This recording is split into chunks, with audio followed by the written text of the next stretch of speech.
extra dose of spice. The first meeting for 21 years. Guess he took a shorter route. Now he might have a crack. He does. Enzo Fernandez. He hit that well. He hit that very sweet, Enzo Fernandez. Will there be time to take the corner? I don't think so. Just that was reflected where the ball ended up. Kane saw the run of Rodgers, couldn't quite find it, but there's a backup here. Rodgers is cross. Gordon coming in. Anthony Gordon. Right place, right time. As he gets into the penalty area. Oh, this one's on target. This one's an absolute beauty. He had the sighter, and now he's smashed in the equaliser. Enzo Fernandez.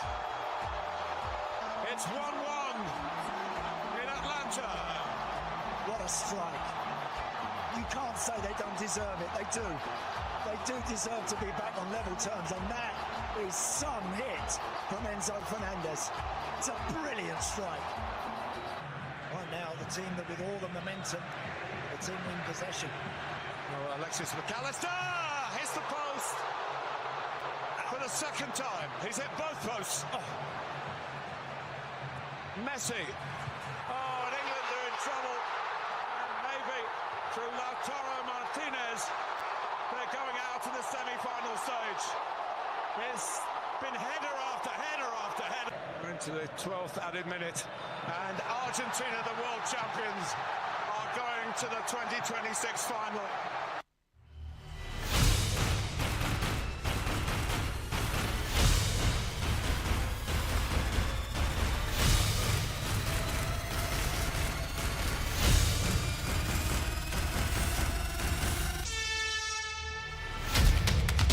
Argentina will be defending the FIFA World Cup title come this weekend against the former champion Spain after beating England 2-1, coming from a goal down. Artistic and spectacular performance from Lionel Messi, and guess who made that possible? Well, it was a teamwork. For those who have been trolling Chelsea players at the FIFA World Cup, Enzo Fernandez was fantastic. Lautaro Martinez was also fantastic. Welcome to the 939 World Cup show. Dave Kuti, how you doing this morning? I don't know where you want to get your good morning from. Maybe you can go and get it from London, maybe Borough, maybe Newcastle. I don't know where you are getting your good morning from this morning. Top of the morning to you. Baba, good morning. I'm still getting it from Stamford Bridge because our own courier midfielder, Enzo Fernandez. If you want to be an a Fernandez, it's better you be an Enzo and not a Bruno. So whether my predictions went south or not, I'm still excited that my player got the much needed goal to bring Argentina back into the game. Good morning once again. Good morning to you, bringing Argentina back to the game. I told you yesterday that all your predictions, most especially in the semi-final and quarter-final, have been going on the offside and not on the onside. So let's just analyze that game yesterday. You predicted 2-1 in favor of France. France lost against Spain. You predicted 2-1 in favor of England. England lost 2-1 against Argentina. When England scored yesterday, if you were to be Tuchel, what would you have done better? If I were Tuchel, I wouldn't have taken out the goal scorer in person of Gordon. And if there was any reason for me to take out Gordon, I would replace him with another better player. A player that is offensive.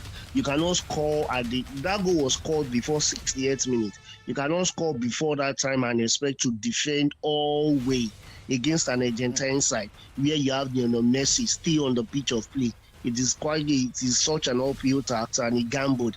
This is one of the costly mistakes that managers make. Substitution not on point, and it has an adverse effect on the team. If you look at the Spanish coach Fuente, he has always been doing his substitution always on point. The players he brings in, they add to the game, and at the end of the day, they bang in the goal. So there's no better way to be a better tactician, knowing when to bring in the players that would eventually seal the game for you, or a player that will bring the momentum, that will raise the bar when the other players on the pitch of play are getting tired or weighed down. But a lot of people might have said that maybe he wanted to defend more because he brought in Burn, to reduce the area balls coming from Argentina. But maybe we didn't see the best of Jude Bellingham. We didn't see the best of Harry Kane yesterday. Were they overwhelmed with the tactical capability of Argentina? And remember, Lionel Messi did not really show more in the first 45 minutes.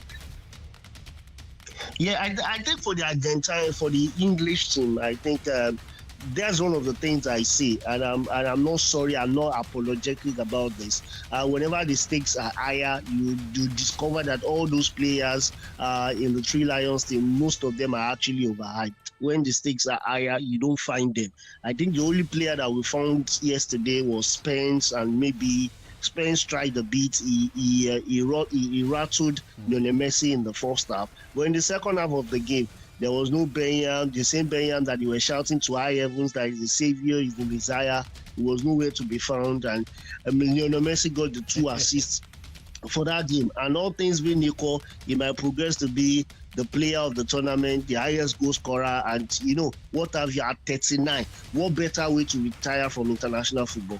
What a way to retire from international football. But one man has come out to say that he's not retiring anytime soon, and that is Harry Kane, the captain of the Three Lions of England, that will be playing the third place against France at the FIFA World Cup. Here is Harry Kane reacting after that game last night. All the boys, all the staff, everyone behind the scenes, because we know how much everyone puts into being a successful national team, and when you're so close, when you're 10 plus minutes away and it slips out your hands like that, obviously the lads are devastated. For now, we just have to take it on the chin. There's nothing we can do. We congratulate Argentina, and we go away and try and improve.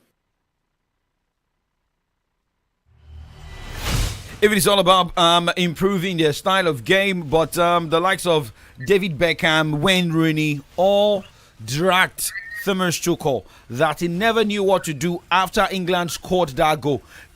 Are we saying that England never knew they were going to score, or they overrated Argentina? But first, let's listen to Thomas Tuchel this morning for his reaction after the loss. Well, I think it was a very close match. I was happy the way we played it. Very close match, like I said, and we had the moment and took it to our advantage, went 1-0 up. I think that's what happens in these kind of matches that are totally even. I think at that point of the match that it was also deserved, not undeserved, that we take our moment and go 1-0 up. Unfortunately and strangely enough, it marked then a complete momentum switch in the game. Argentina played with more risk, played with more rhythm, played with a feeling maybe that they have nothing to lose anymore, which freed them up and hold us back, because we obviously played suddenly with a feeling that we have a lot to lose. So we dropped immediately back into a deep block, which is also not a problem, but we could not. We struggled to stay active in that deep block, and we struggled to defend crosses in the deep block, and we struggled. Talking about the struggles of England last night against Barcelona over Argentina, and that also happened yesterday for Thomas Tuchel. He's saying he's not leaving his position. Harry Kane, he's saying he's not retiring. And I would have loved to play you reactions of fans of England this morning. I remember how much was spent to produce fake England jerseys going to that World Cup, which were impounded. But here, third place game. If it were to be Harry Kane, if it were to be Thomas Tuchel, Ivan Toney came in late, Marcus Rashford was on the bench, he was thrown into that game. What will you guys be doing this morning ahead of the third place clash? Yeah, I think for me, I don't want to be in Tuchel's shoes. I'm sorry to say that. But like I always say, I see no reason why they should throw him under the bus. He took over from Gareth Southgate, and what has Gareth Southgate was able to do with that team, except from playing defensively and scraping up results. And at the end of the day, they never liked him. A German tactician is at the end of affairs now. He got to the semi-final, and for crying out loud, they lost to a better side, an Argentine side. I don't know why everybody is just throwing him under the bus. What if they had been in his shoes, or if they had the pedigree, they should have applied to become English coach, and let's see, maybe the FA will appoint them. For them not to have been appointed, that means they don't have the wherewithal to actually function as a coach. So Tuchel is at the end of affairs. They should give him all the support until a contract say so, or the FA who had appointed him feels that they should do away with him. Till then, he still remains the coach. Ahead of the game, in the third place game against French team, it will also interest you to know that they would lose against the French team and they would go out of the tournament as fourth place team. You can mark this down, you can pin this down. I should pin this down again. Yes, pin this one down. Okay, I should go and erase others. I'm let me quickly say, I don't know, maybe you saw this. There's a video. I don't really believe in controversy, but I saw a video that has been trending on TikTok, and the video predicted the exact all the games in the round of 32. Predicted yesterday's game as well that the Albacete Celeste will actually emerge victorious by 2-1, and everybody has been flooding the guy's timeline, and he has predicted that Argentina will win the World Cup. Fingers crossed. Okay, remember what happened to the Juju man of Ghana and the Juju man of Cape Verde? No, the Juju was coming from a nation that has achieved anything. So that one Afro Juju, Abi. That one Afro Juju. Now Afro Juju, she not Okay, so let's focus on Argentina this morning. But I'll be reading some messages this morning. There's a message from Bayo Adegoke who's saying, "Good morning, sir. That they are not a good team. Meaning Argentina is not a good team." Ile Samiri, good morning, Bayo Adegoke. Good morning, Olaleke Olutoyin saying, "Well done. Good morning, sir." So maybe they are hailing you. Well done for a wrong prediction. Duke Dande. You know, again, one Lizard talk say, "I fall down top Iroko. Nobody hail me, but I hail myself." You even try, self. You try. You got the scoreline, but for the wrong teams. But let's talk about Argentina here.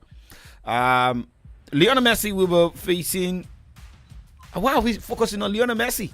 But Argentina will be facing Spain in the final. Yes, he said a particular platform has already predicted that Argentina will win a back-to-back FIFA World Cup. But I saw a struggling Argentina in the first 45 minutes of that game. And I told my wife while we were watching the game yesterday, I said, should Argentina play like this or play this style of football against Spain, they will lose. Should England play this style of game against Spain, they will lose. Because I see a winning team in the Spanish team. Okay, I will draw my analysis from, there's something we say in the world of boxing, that styles make fights. And I also want to say in the game of football, the opponent you're playing will actually dictate what your tempo or what your tactics will be. I think in the first half, it was an opportunity for the English team to be sized up. They wanted to play with physicality. They wanted to roughen up Lionel Messi and jam-pack the midfield, and they succeeded in doing that. So what Scaloni did in the second half is, I know this guy has roughened us up in the first half. We'll come out in the second half and eat pressure on them. And funny enough, they got the first goal. And when they got the first goal, they felt, okay, after all, we have scored now. What's the big job about Argentina? And they forgot the fact that the best way to actually defend is attack. So they went back, sat back, and were looking forward to just mesmerize with the ball. And you know, as long as Messi remains on the pitch of play, the deciding factor in most of the games they have played this tournament is Lionel Messi, and they'll be going all out in the finals again. I know the Spanish team are all gifted and they play together as a team. The style of football they play, it will be difficult for any team to beat them, except a team that has a flair of a bit of Jose Mourinho defensive style and counter attack. And don't forget, when it comes to counter, when it comes to players that short players that will leap so high, jump so high, and score goals, and you begin to wonder even the tall defenders cannot match up with them. Is the Argentine side. So let's look forward to the game, and I know that at the end of the day, Lionel Messi will be the factor, and at the end of the day, Argentina will become winners. Okay. You are predicting Argentina to win? Yes, sir. I will call you. I will predict score line on. I will review my score line on tomorrow. Until Friday. Okay. Duke and Dave. Remember what I told you? Remember the bet we had yesterday? I will get you packs of Zobo. You must finish you it. are owing me. You are owing me for tomorrow. For losing your prediction. Yes, that's what you said now. You said if England doesn't get to win, you will tie me down, take me somewhere, and Don't worry, wait. Just let us make this clear. This is national radio. I will take you to a bar so that everybody will see your face. And I will prepare I'll prepare sets of bottle of Zobo before you in the presence of your friends and not your enemies. You must finish it, and we get you maybe something like a dough that you don't like eating. There's no problem. We'll do that. All right, thank you very much, Jigda and Dave, for joining me on the show and for wrong predictions. Yeah, thank you. I'm excited to be here. We'll do it once again tomorrow morning, the Friday edition. All right. Thank you very much. All right. Well, the 939 World Cup show is over. We'll go to the other side where we look at stories, all the sporting stories on the show this morning. Do not go anywhere. It is still Solutions 939 FM. Football fans, wake up! The road to 2026 FIFA World Cup starts here. Get the latest World Cup news, team update, fixtures, analysis, predictions, and all the football drama around the FIFA World Cup. Tune in to the 939 World Cup show every weekday at 8 a.m. on Solutions 939 FM throughout the 2026 FIFA World Cup window. With your predictions, winning you fantastic prizes like jersey, cash, airtime, and mobile data. Yo, my guy, you don't want to miss this one. 15 minutes, one tournament, endless excitement. The 939 World Cup show. Only on Solutions 939 FM. Your remaining radio dial.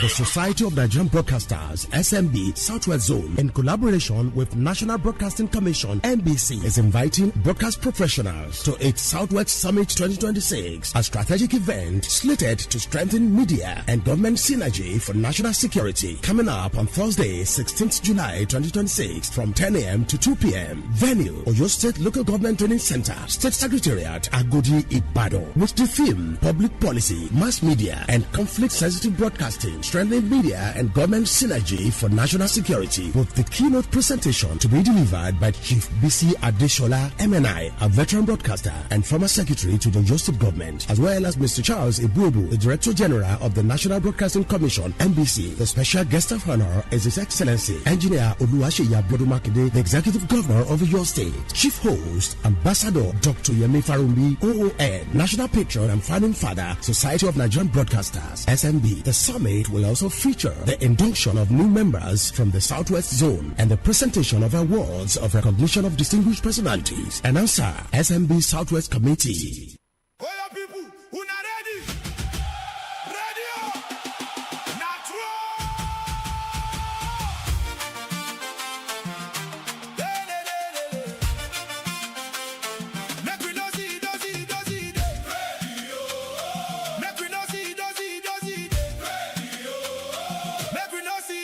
Complain. If vote no count, who we go blame? Go collect your PVC today. Now your power, no throw am away. Who get PVC? Now we who go vote? Now we PVC. Everybody make una carry go. PVC. Now your voice, make it loud, well. Ibadan, Oyo, Obomosho, Ibarapa, Okeogun. Stand up. Oyo State, stand up! Make una stand up for una right. This message is from Baba Solutions. Chief Adegboyega Taufik Adegoke, FCA. Get your PVC ready today for the election in Oyo State 2027.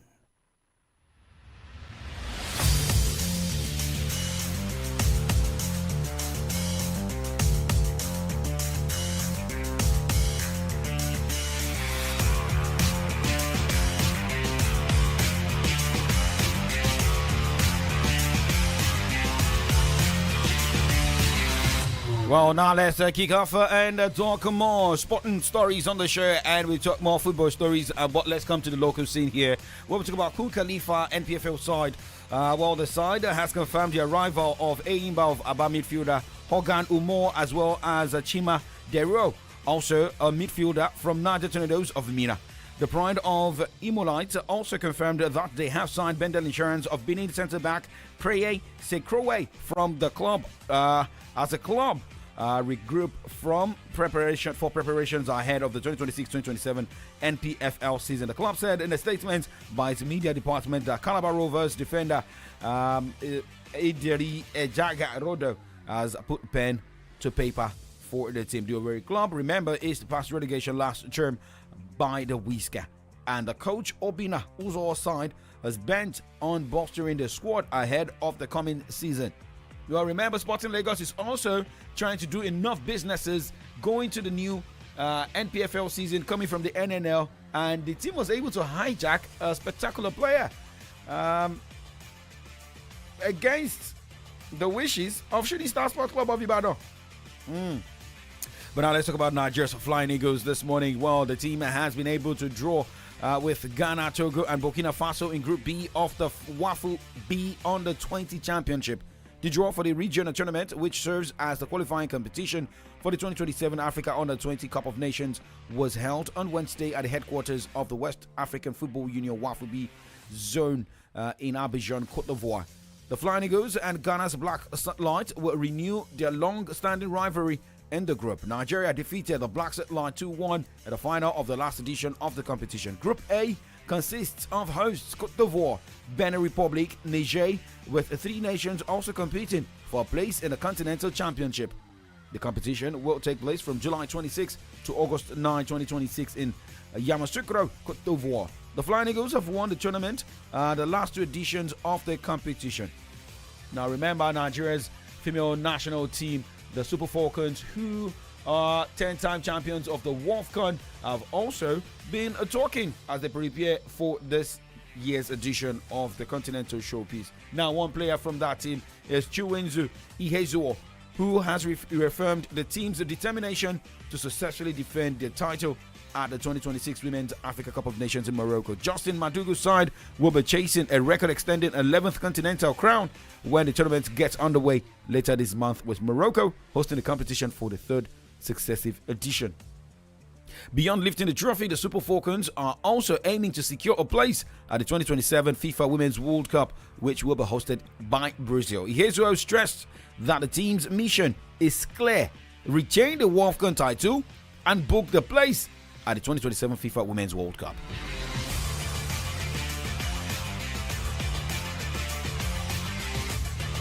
All right, now let's talk about Bayana of South Africa. The midfielder of that side, Linda Matholo, said South Africa are still among Africa's top teams ahead of the Women's Africa Cup of Nations WAFCON, and that the country is producing enough quality players to win more titles this year's edition. South Africa picked up their first WAFCON title in 2022 in Morocco, who also hosted last year's tournament and will again play host this year from July 26 to August 16. Now, Glasgow City star Mathalo feels that Bayana will be treated as a major team for everyone else to raise their game against at this year's WAFCON, despite Desiree Ellis' side no longer being African champions. Well, if you think so, but remember, 11-time champions, Super Falcons is in that tournament. Now, moving away from the continent of Africa, let's talk transfer stories on the show this morning. Now, following his spectacular performance for Argentina last night at the semi-final of the FIFA World Cup, Julian Alvarez is still on the radar, as Arsenal is still interested in Atletico Madrid striker Julian Alvarez, according to reports in Italy. Initial discussions have taken place between the clubs at ownership level, and the communication lines remain open. Well, for Arsenal fans, it is no longer news. Leandro Trossard has joined Turkish Super League side Besiktas and a permanent deal from Arsenal. Trossard depart the Premier League champions in a deal worth £17 million, broken up into an initial £15.3 million plus £1.7 million in add-ons. Now let's talk about Tolu Arokodare. Remember, we got news about Arokodare's movement, that he may be moving to a club even outside Europe. I mean, yes, most especially outside the top clubs in Europe. That is going to Turkey. But now, Syria club Fiorentina have submitted an improved offer to Wolverhampton Wanderers for Super Eagles striker Tolu Arokodare. Now, let's move away from that. Let's talk Formula One and tennis as we wrap up the show this morning. And let's look from this side. Now, let's talk Formula One here, where McLaren have confirmed they will bring a significant upgrade package across the upcoming double header of races in Belgium and Hungary before Formula One's break. The reigning constructors champions have so far made a disappointing defense of their title, falling 154 points behind leaders Mercedes after 9 rounds of the season. Now talking tennis this morning, where Alexander Isla will look to bring more success to the Philippines by competing in the 20th Asian Games in Japan, fresh off the breakout grass court campaign that saw her become the first Filipina in the Open era to reach the 4th round of a Grand Slam at Wimbledon. The 21-year-old has confirmed that the Asian Games remain part of her plans later this year, provided it does not clash with her commitment on the WTA tour. Now, the last update here is about banned, but I don't want to be banned from the show, yeah? French tennis player Samuel Belzonzon had his ban from the sport for match fixing increased to 3 years on appeal. The International Tennis Integrity Agency confirmed on Wednesday. Now, Belzonzon had originally been banned for 1 year and 11 months for fixing singles doubles matches in a lower tier event for an organized crimes syndicate based in Belgium. But I don't want to get banned on the show this morning. I have to wrap up the show and move to the other side this morning. But remember, coming up next is From the Dailies, where Comrade Adedamola Lafewa will be joining Comrade Ojasokbe on the other side, looking at headlines on the pages of Nigerian newspapers. I know he was happy yesterday seeing everybody celebrate Argentina, but I don't know if he supported England or Argentina. Comrade Ojasokbe, top of the morning to you. Good morning. Good morning. How are you? I'm good. So now we have Argentina, Spain facing each other in the final. Where will you be seated on the final day? I will favor Argentina. Argentina all the way. Argentina. Let me get your scoreline. For such match, you don't expect more than maybe 2-1. 2-1 or 1-0. Okay. In favor of Argentina, of course. In favor of Argentina. Meaning Argentina will defend the FIFA World Cup. Yes. In short, should Argentina defend the FIFA World Cup? Don't let me promise what I will not do. All right. Well, guys, do not go anywhere because Comrade Ojasokwe will be joining Comrade Ayodeji Adeshokwe and Comrade Adedamola Lafewa on the other side, looking at headlines on the pages of Nigerian newspapers. My name is Oladapo Okunubi. And like well, we say, keep doing sports and stay safe.